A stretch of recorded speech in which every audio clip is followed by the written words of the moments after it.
Silicon Valley in old photos. Hello everyone, today we are visiting Alviso, a quiet place in Silicon Valley filled with history.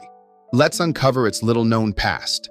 The photo in my hand shows Alviso, around 1910. Today I am standing here to tell you the story of Alviso, a quiet town with a remarkable history. Today Alviso is famous for its popular pink salt ponds. There are wetlands, salt ponds, and waterways nearby, along with many birds. Many people come here to see the salt ponds and photograph sunsets, wetlands, and birds. But 100 years ago, this was San Jose's main access to the bay. It was an important gateway for Santa Clara County and the entire South Bay to San Francisco and the world. Let's explore the history behind it. Alviso was first established in 1845 and officially incorporated in 1852. It is one of the oldest towns in Santa Clara County. It was annexed by San Jose in 1968. Notice this date, Alviso was incorporated in 1852. What did 1852 mean historically? In the United States, gold was discovered in California in 1848, triggering the California Gold Rush. California became a U.S. state in 1850. In other words, when Alviso was incorporated, California had only recently joined the United States. The Bay Area was still far from the technology center it is today. It was part of a rapidly growing American West. San Jose is located inland, so it needed a connection to San Francisco. Today, we can drive to San Francisco in about an hour. But back then, there was no Highway 101 or Interstate 880, and no modern rail service like Caltrain. Water travel was therefore essential. More than 100 years ago, Santa Clara County was not yet Silicon Valley. There was no Apple Park, no Google, no NVIDIA, and no technology workforce. The area was mostly farmland, orchards, ranches, and small towns, along with growing trade and transportation networks.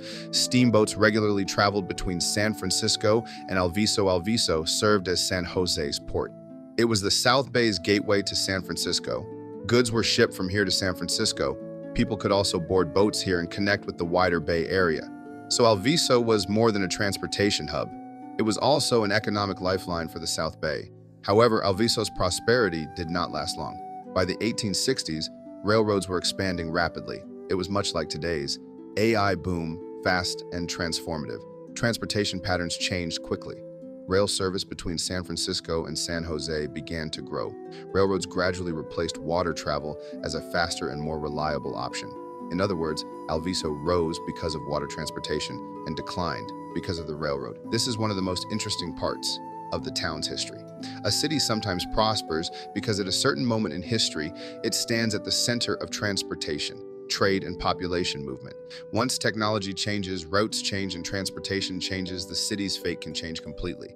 That is what happened to Alviso. By the 20th century, Alviso had gradually changed from a port town into a quiet waterfront community. Today, it is hard to imagine the busy boats that once came and went. At this point, some of you may wonder, how did this area become salt ponds? Let's explain that briefly.